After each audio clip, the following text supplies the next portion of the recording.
We have an exciting program lined up for you all today.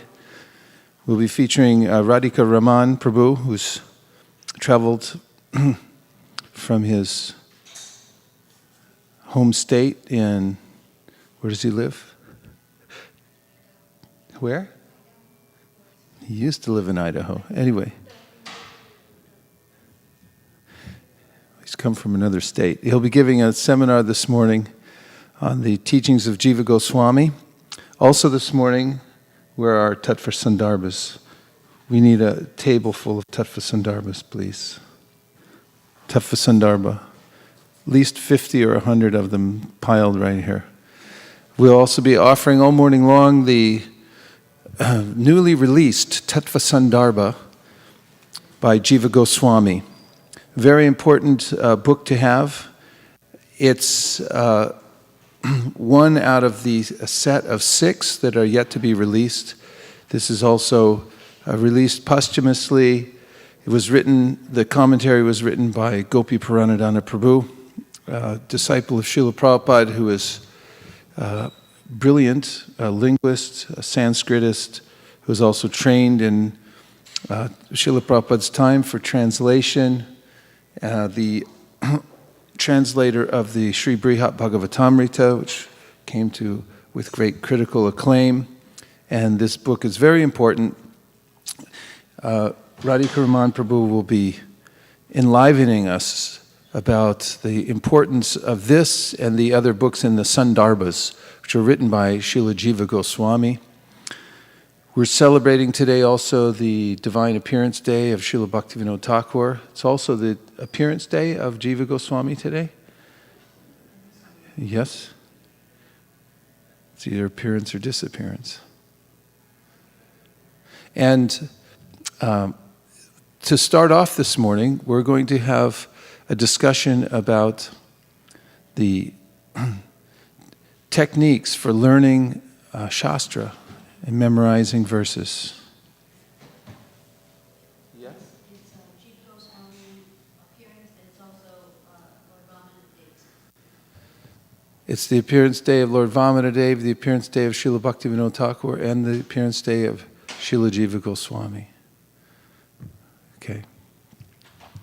So, how many of you here this morning are engaged in learning verses at home in your private life? I see a great number of the audience are raising their hand. And we're going to talk about some of the benefits of learning and memorizing from several sources.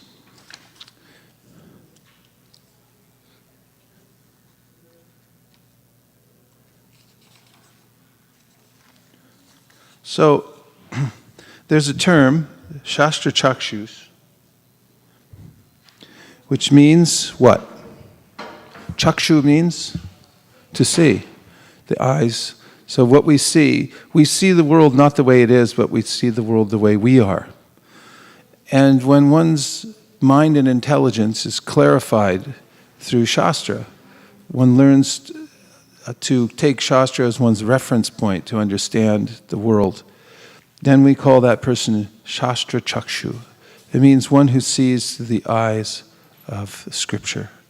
So one of the great and compelling reasons for learning Shastra is so that we'll develop this kind of vision. I remember when I first began reading the Bhagavad Gita and hearing about the 3 modes of material nature, as I would walk around in my daily life, going to high school, I began to notice the differences in atmosphere in various places. As I would walk to school, I'd see the trees and forest and so forth, and experience the influence of the mode of goodness. And then getting closer to the high school, there was passion as people were driving into the parking lot and so forth. And then, there were students who were taking intoxication and smoking, and then mode of ignorance. All around us, these modes are interacting. When one becomes Shastra Chakshu, by going deeply within the Scripture, one begins to see the world in a certain way. And that keeps us connected to Krishna as our reference point. Another reason to memorize verses and to become deeply acquainted with Shastra is so that we can speak authoritatively. In the scripture it is said, Shruti smiti paranadi panchachiki vidambina aikantiki harer bhaktir utpatayaiva kalpate. And that is that those activities and statements that are not in accord with the Shruti, the Smriti, the panchachiki vidhi, are a disturbance to society. And when one speaks in spiritual circles, one must quote Shastra. One doesn't simply make assertions and say, I think, or probably, maybe. Just as in a court of law, if when you present your case before the judge and you say, this is my case and here are the precedents. There are precedents from previous law cases, and there are very specific points that the lawyer will bring into the case and say the date, the time of the case, and so forth. Otherwise, it doesn't hold in a court of law. So similarly, in spiritual circles, when one's arguing a point, when one's making a point, one must refer to Scripture. This is speech in the mode of goodness. And learning some verses from the Bhagavad Gita, the important verses, and some from the Srimad Bhāgavatam can equip one to speak in such a way. Jai Shri Shri Radha Madan Mohan Ji Ki Jai. So also, for those who are speaking about Krishna, and everyone should be aspiring for this in whatever venue one is in to present Krishna consciousness, it improves the presentation of one's talk by being able to refer to pertinent verses. You can quote a verse, and then if you know it intimately, you can go through the word for word and talk about it, and it gives you a reference point to speak about Krishna consciousness. It's an excellent way. For instance, there's a verse in the Bhāgavatam that says, Bhakti parishanu bhavo viraktiranyatra traisha trika eka kala prapadyamanasya yatasnata tushti pushti shud apayanogasam. And it's an analogy used in the Srimad Bhāgavatam which says that just as when one eats food, one gets nourishment, satisfaction, and one's hunger goes away with every morsel that one eats. So similarly, when one surrenders to Krishna, there's an experience of bhakti, and one begins to see everything in relationship to Krishna. And simultaneously, one's desire to engage in things that are outside of Krishna consciousness diminishes on its own. Just as when you eat food, your hunger goes away, right? And just from that one verse, if one knows the verse very well, he or she may refer to that and give a presentation just based on that verse and its various parts.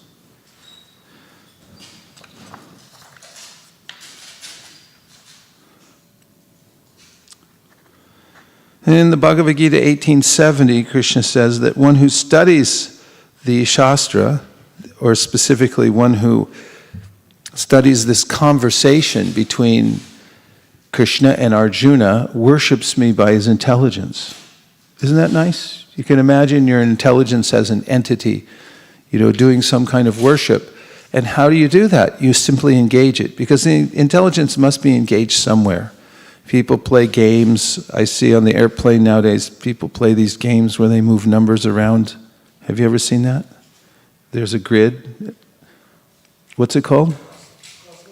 Well, there's crossword puzzles for letters and words, but there's also something, I think it's from Japan, where you move numbers around. But whatever it is, what is it called? I used to do that in Sudoku. Sudoku, yeah. So one way or another, we have intelligence and it must be engaged. Make it beautiful. Make it nice. Should look beautiful.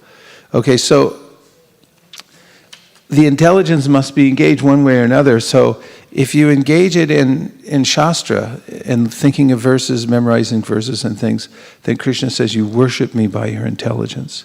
And the intelligence becomes purified in that way. So better than getting into Sudoku or something else, one can use the same kind of exercise of the intelligence by looking at Shastra and going deeply within it. So, Krishna is known as uttama-śloka. What does uttama-śloka mean?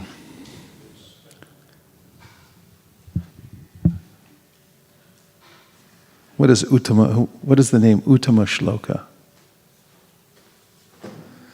Go ahead.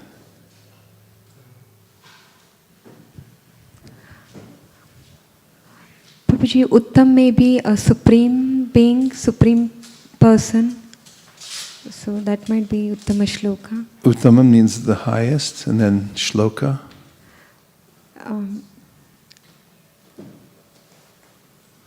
It's like a verse, right? Yes, Prabhuji. Okay, so we're getting there, partway there. It doesn't mean the Supreme Personality of Godhead who is praised by the best of verses. Yeah.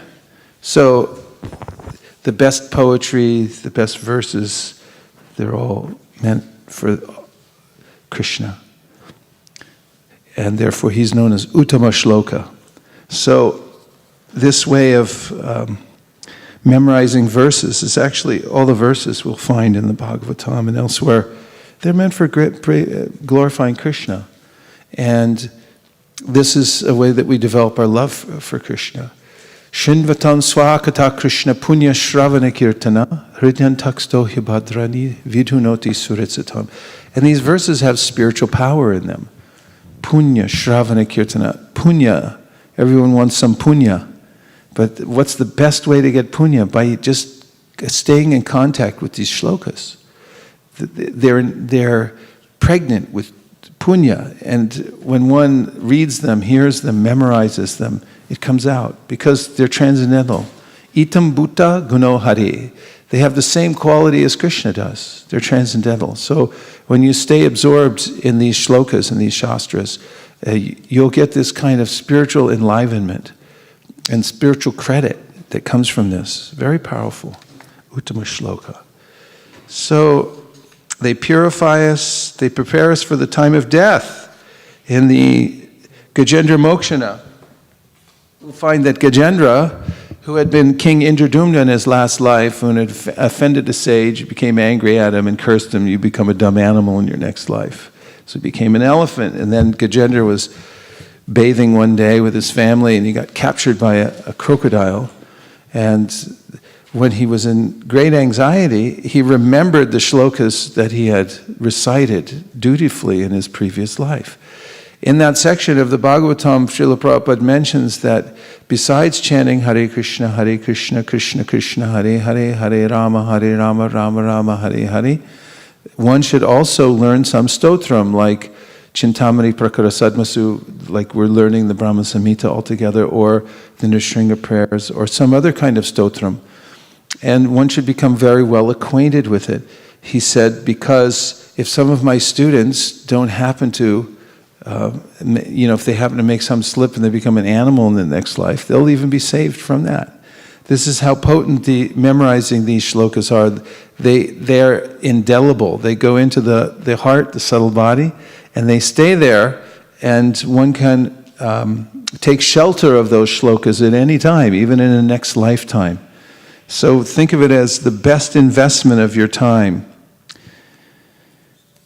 And so here's a few quotes from Śrīla Prabhupāda about learning verses.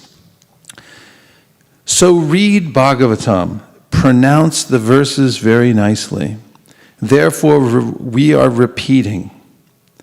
You hear the records and try to repeat. Simply by chanting the mantra, you'll be purified. Simply by chanting.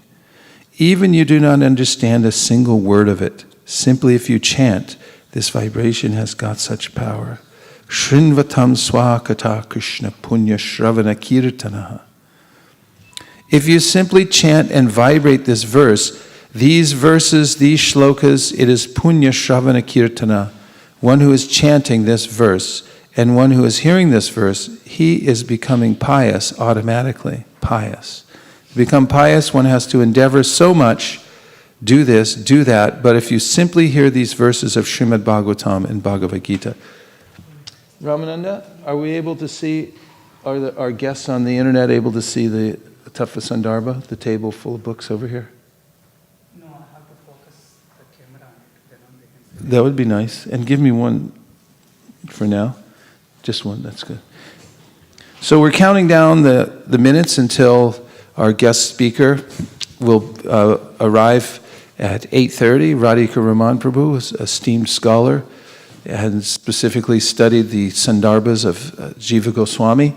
Today we have the newly released, hot off the presses, in fact it's burning my hands right now, this Tattva Sandarbha available for only $25. It's a limited edition, you see, because this is a very esoteric literature, not meant for mass distribution. It's meant for those who are intimate scholars of Gaudiya Vaishnavism.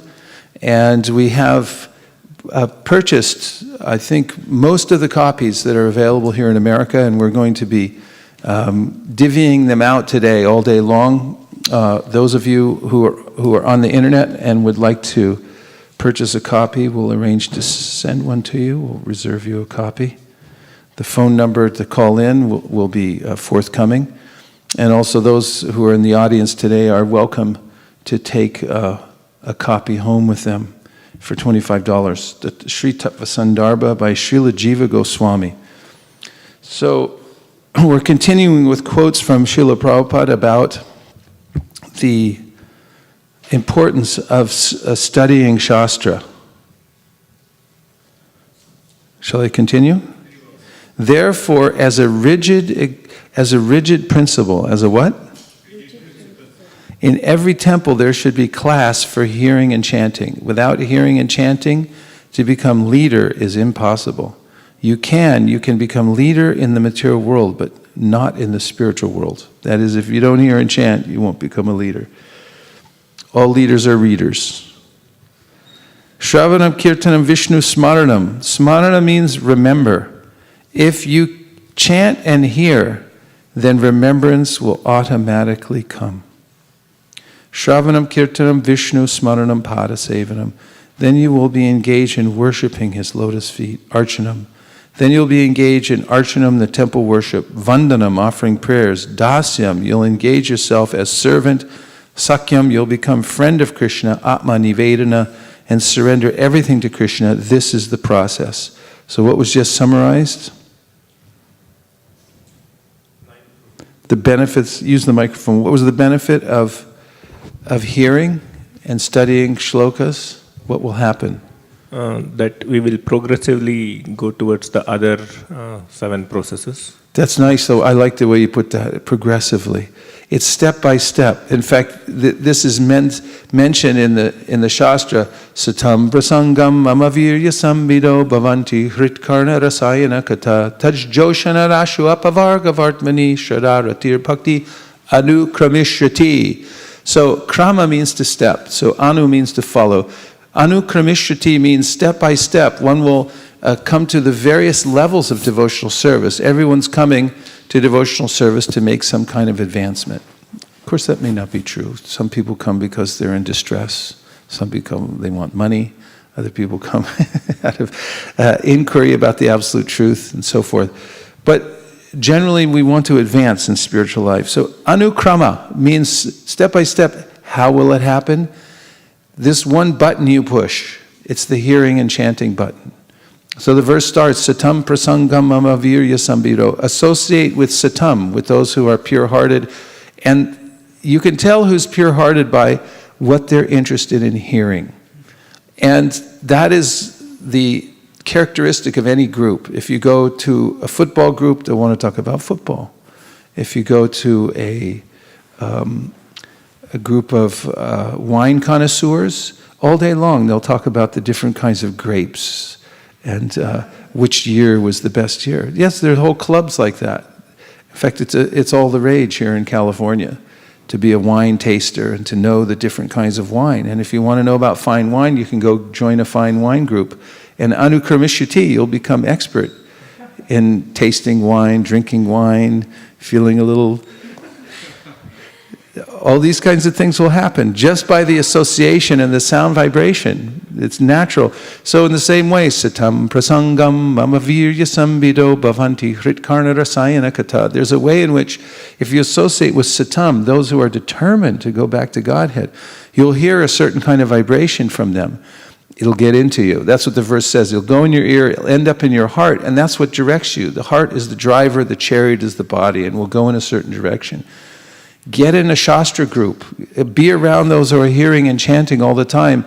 And naturally, you'll have step-by-step progress in devotional life. You don't have to do anything else except put yourself in that association, preaching to the choir.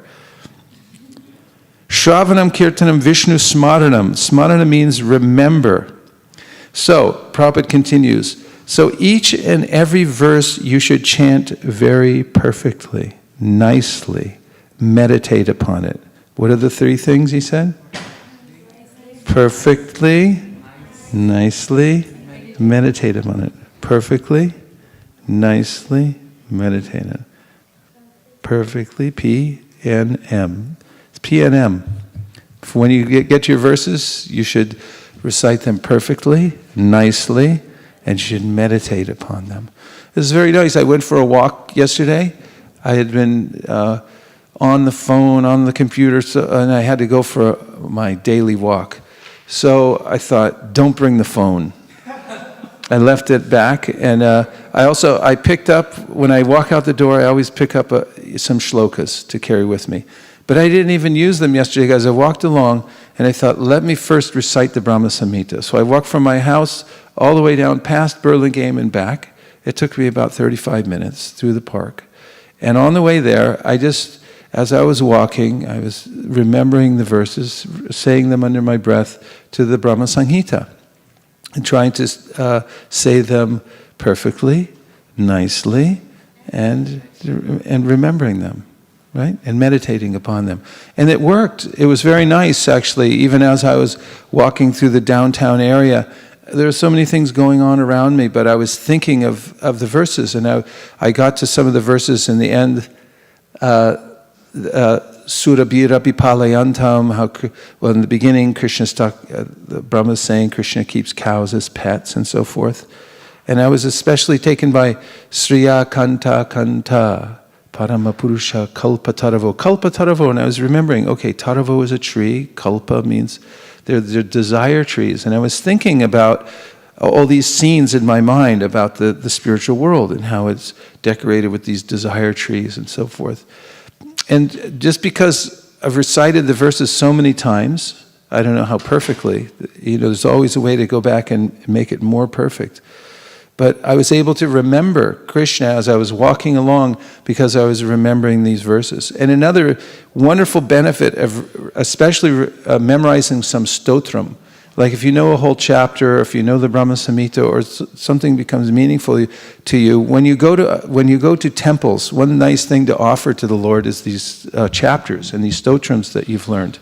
I had one of the most wonderful experiences of my life when I was in Vrindavan with my good friend Guru Kripa, and we always chant a lot of shlokas together, especially the Brahma-saṁhitā. And when we go to the various temples in Vrindavan, so one day we were at the Radhika Raman temple, and we got there, offered obeisance to the deities, the crowd was there. We started chanting our Brahma-saṁhitā, as we do before the various deities in Vrindavan. And we noticed that the pujaris were starting to wrap things up. It was time to close the curtains. And so one of the pujaris came out and he was getting ready, moving around, moving paraphernalia around, getting ready to close the curtains. And we were so intent on singing this prayer to Radhika Raman, Radha Raman, that we, the head pujari noticed us.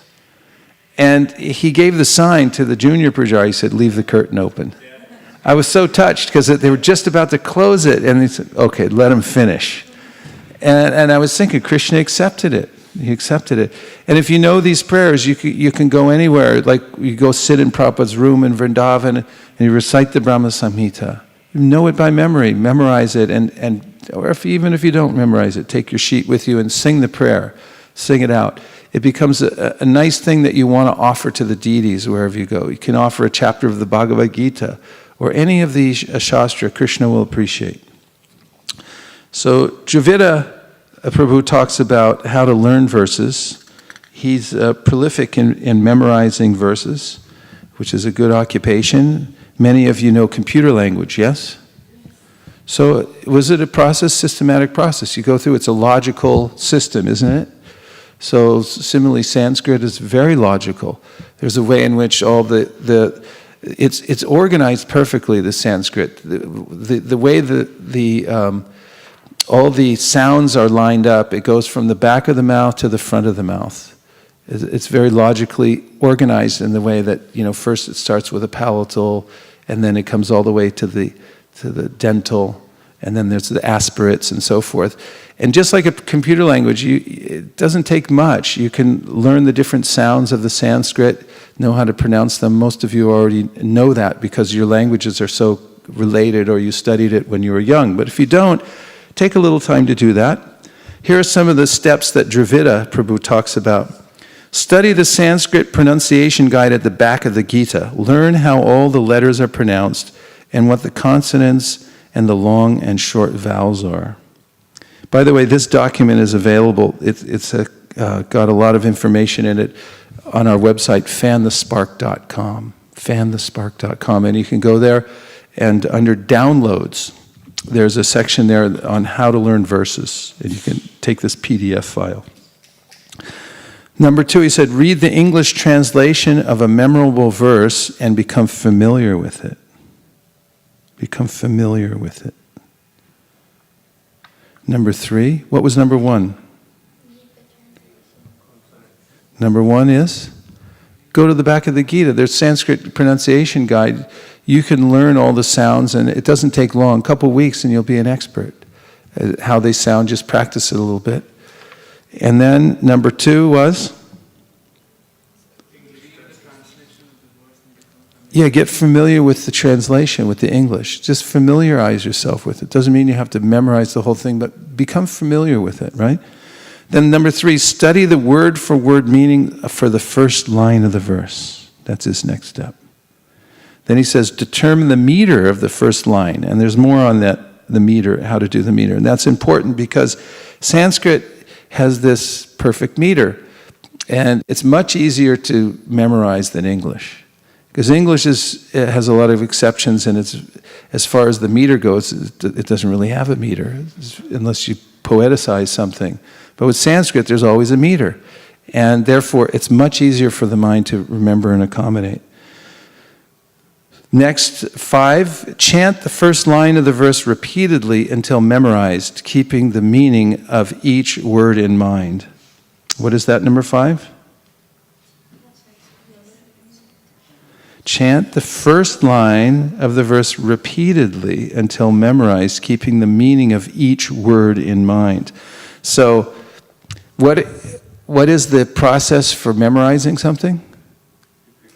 Repeat. Repetition is the mother of learning. So you have to get the repetitions in. You can't think that if you do it a few times, you're going to remember it.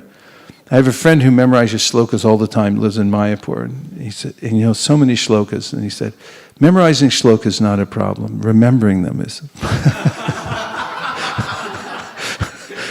It's just kind of interesting because, I've noticed that you really have to make it a constant and deep practice if you want to get to know verses. And there's a big difference between knowing a shloka, being able to recite it to yourself as you're walking along or sitting in your bedroom, and sitting before a class and reciting it. There's some energy that comes at you when you're speaking to others. It's more challenging, so it really has to be deep-rooted. So you must repeat these over and over and over again. So then he says, number 6, proceed to the second line, then the third, and complete the verse. So he has this system to read the English translation, memorize, become familiar with it, then the word-for-word meaning of the first line, then look at the meter, and then look at the word-for-word meaning of the second line, third line, fourth line, like that, and go all the way through. Then he has a section on Sanskrit meter, which you can look at, and I'm not going to go through that right now, but you can download this document. There's also information about that in the back of the Bhagavad Gita, about how to deal with Sanskrit meter. And I'll just read the brief section that is excerpted from the Bhagavad Gita. The above is summed up in the end of the Sanskrit pronunciation guide in the Gita as follows. There is no strong accentuation of syllables in Sanskrit or pausing between words in a line, only a flowing of short and long, twice as long as the short syllables. A long syllable is one whose vowel is long, a, I, o, e, o, re, u, or whose short vowel is followed by more than one consonant, including ha and m. Aspirated consonants, consonants followed by an H, count as single consonants. Simple stuff for all of you who know C++. That's an old one, right? Java. What is it? Ruby on Rails. You all know these things, right? If I wake up in the middle of the night and say, what's Ruby on Rails? You'll start telling me all this protocol. Okay, so here's some more on learning verses. Practice learning the daily Srimad Bhagavatam verse as it's being recited. Sometimes if you go to a Bhagavatam class, you can just sit there and it's like, all right. Or you can really apply your mind to it and see if you can memorize it. If you don't exercise your arms and your legs, you'll just become weak. And if you don't exercise your mind also, you won't know the potential. So try and see what happens. You'll be surprised. So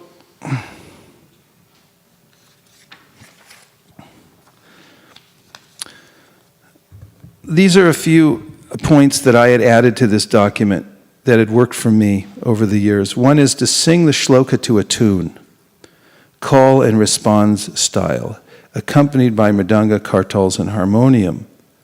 We do this sometimes in our classes, right? For the Bhagavad Gita, we'd say a shloka, Janma karma cha me divyam evam yo veti tatvataha takva deham punar janma Naitima meti sarjuna. It was very nice actually in the sing-song way, and then we'd go around the room and everyone would say it, and you could feel the spiritual energy behind the verses. If you sing them like that to a tune, it becomes infectious. When we melodiously sing the same verse together, it stays ringing in our ears and hearts. Number 2, carry selected shlokas on index cards. Who's got an index card with a shloka on it today? Okay. Anybody else? Let's see it. Let's see your shloka. Okay, here. Just for you. Come on. It's like, let's make a deal. $1 for hearing a shloka. Anybody else? There she is. She's got it. Come on. Come on up here. See what you've won. Give her a hand. Anybody else? Okay, be ready from now on. The price is going to go up. I have some. I hope. Yep, little packet. I keep them in a plastic baggie because I love Ziploc bags. I use them for everything and traveling, whatever, because somehow or other my water bottle always leaks in my bag, no matter what I do. But in any way, to keep them nicely, you can put them in a little bag. And if you have index cards, you just carry them around and you can write the verses on these. And still, these are just such nice ways. This is such a nice method. If you have them in your pocket when you leave the house, just as part of your the way you dress, just make sure you don't leave the home without them or go anywhere. Because what will happen is you'll notice that there are a lot of gaps in your life. People will hold you up. You know, you're getting ready to go, and you know the husband's late. You know, it's like, oh, I'm still on the phone, and it's time to go. You pull out your card and look at it. wife is still doing something. It's like, no problem. Take your time. I'm going to learn the shloka, right? So rather than getting, come on, we're supposed to leave 5 minutes ago. So, all right, you're going to take 5 minutes anyway, no matter what I say. So now I pull out the shloka and I look at the shloka, and now I'm happy because I have something to look at. Eka desha stitasya agner jochna vistarani yata parasya brahmana shaktis tatedam akilam jagat. Just as the illumination of fire, which is situated in one place, is spread all over, the energies of the Supreme Personality of Godhead, Parabrahman, are spread all over the universe. This is from the Vishnu Purana 122.53. And if you even want to memorize the citation number, that's also very classy. You notice like Madhava Maharaj, when he's here, he'll be like, so from Brihad Bhagavatamrita, Volume 2, Chapter 13, verse number 41, in the third paragraph, second line, it says as follows. That's very nice to be able to do that. That's very authoritative. And this is one thing I mentioned earlier. When you're memorizing Shastra, it's like a lawyer. You go into court, and if you're ready for the case, everyone go, okay, this is authoritative. I better listen. And it also is nice so people can also go and look it up themselves. So write down, get some cards, get some little cards and write down some shlokas on the cards. I like to use a couple of colors. I'll write the shloka in black, and then I'll put the diacriticals in red. And then I'll put the translation in blue. And also what I do is right under the shloka in a different color, within the shloka, I'll leave a little gap between lines, and I'll put the word for word underneath the Sanskrit verse, so I can correlate with my eye. I can look back and forth. And if you use a couple of colors, you can get a pen. There's pens they sell. I think they're from Japan, and as you're using it, you just pull down a little lever, and it changes the color. Those are really nice for writing shlokas. And it's a nice occupation, while you're traveling on a train, while you're waiting you can sit there and write a shloka.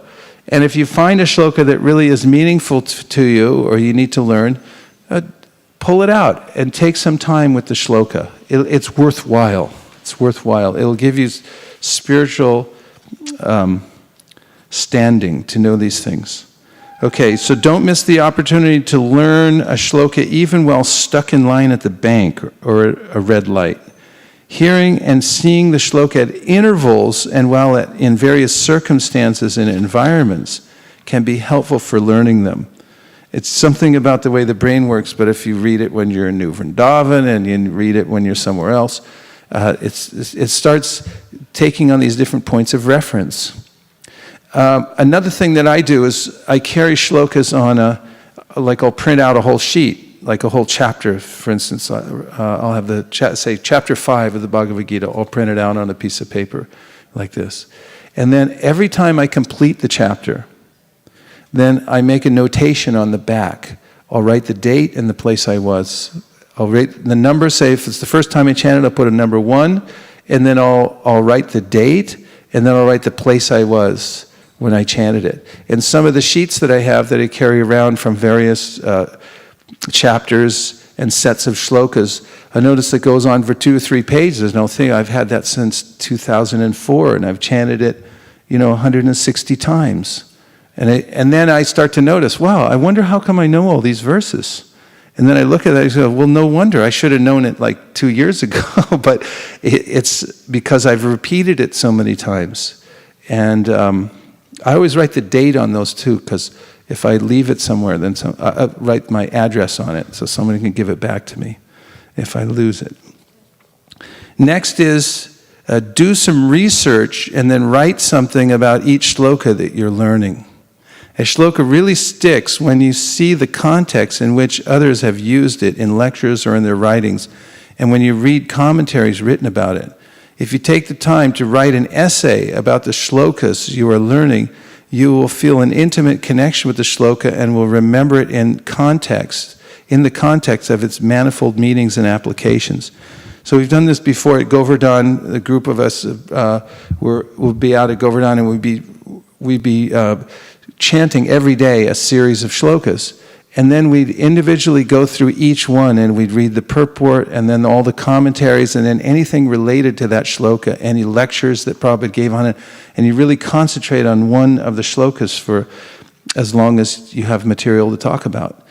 And then whenever you see it, you see it in terms of its connection with all the other shāstras and things like that. You can write an essay about it and then it really implants it in your mind. Everyone with me so far? You want to run out and get index cards, right? Let me see if I got any more cash here. Okay. Okay, number 4, make a recording of the shlokas you are learning in your own voice and listen to them repeatedly. I've heard about a study that proves how listening to one's own voice on a given subject helps a person retain it. So I've noticed that's true. And also, I find any recording, if you can find somebody who's really expert in pronouncing Sanskrit and they have time and you can induce them to recite it for you. I've learned I remember in my old car I had a tape player, I could just keep pulling it back. And it was easy just to, even as I was driving, I just lean on the button and it would repeat the same thing over and over again. And starting with the Mangala-charana and the Chaitanya Charitamrita.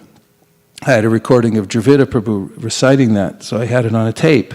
I just kept it in the tape player, and when I'm driving home, I'd turn that on and I'd listen to it, and I'd just keep listening to one verse over and over and over again until the rhythm would start to get in me.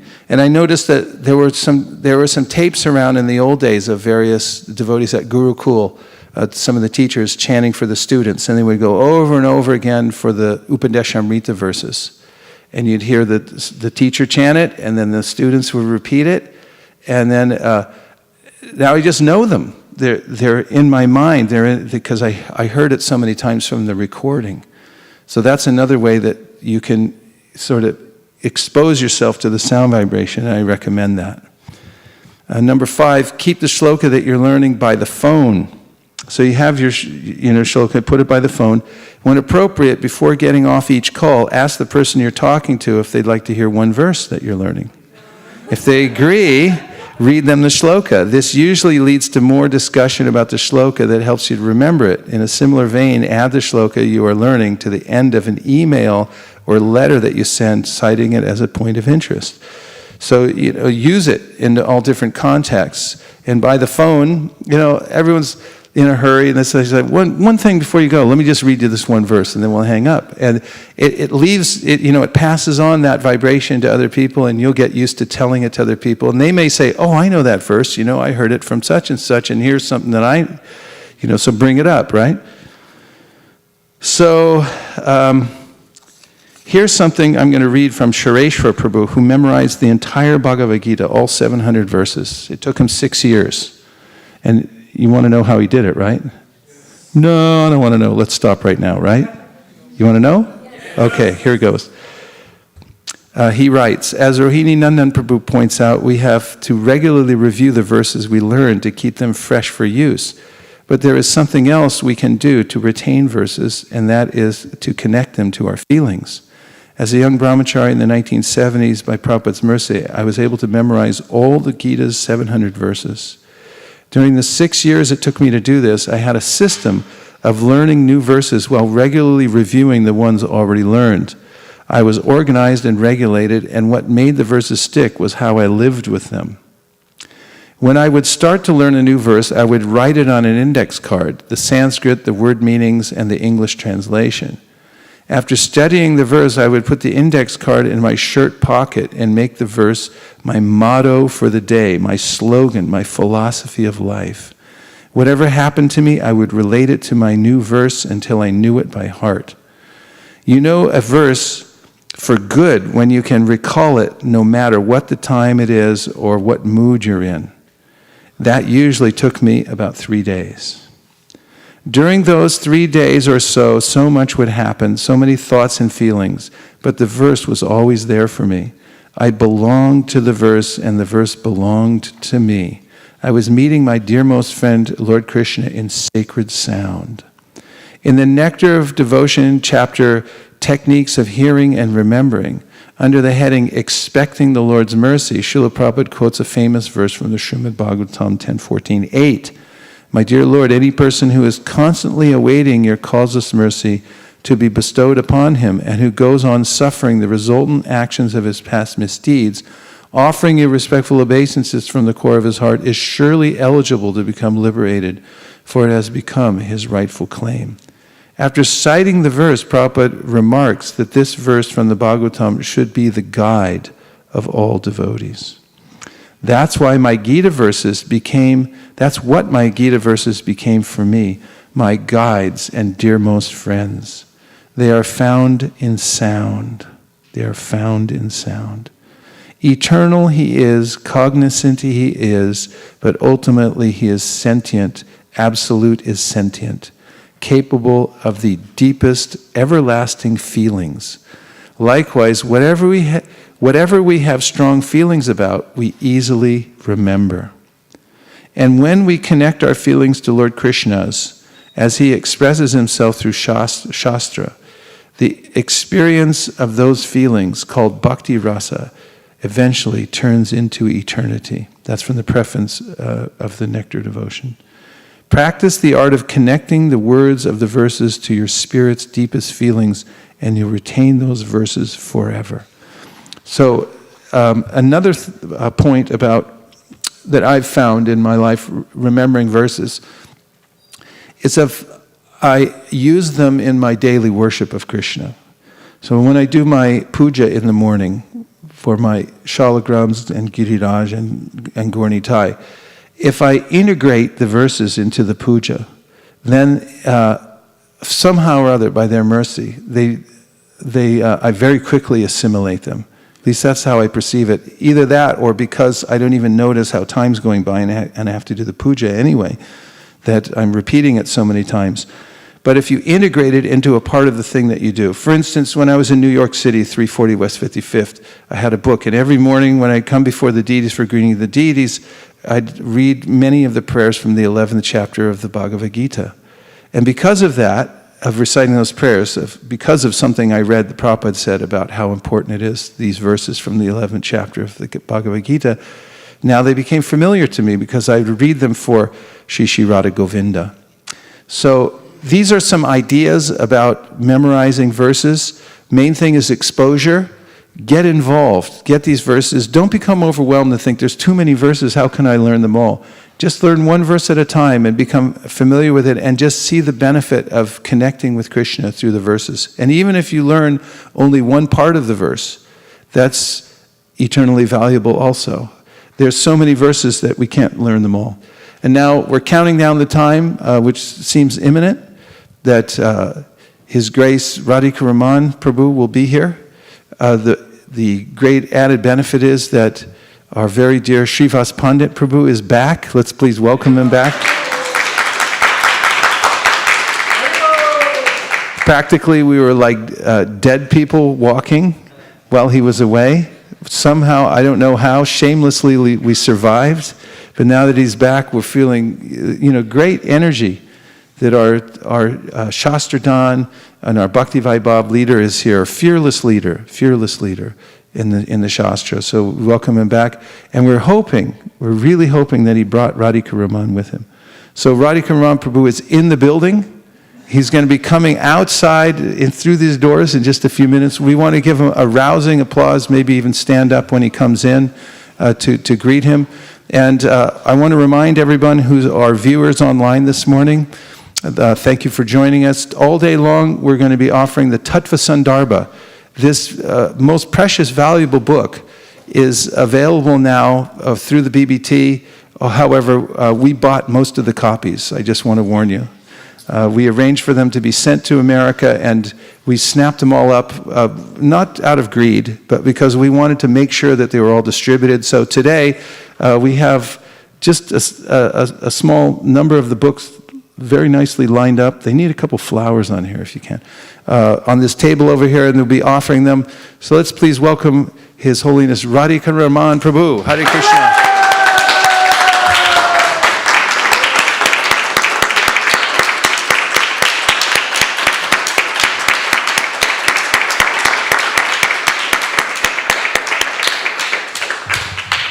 We'll give him a little time to offer his obeisances, and then we'll invite him to come up here and begin the seminar about Jiva Goswami and the Satsandarbha.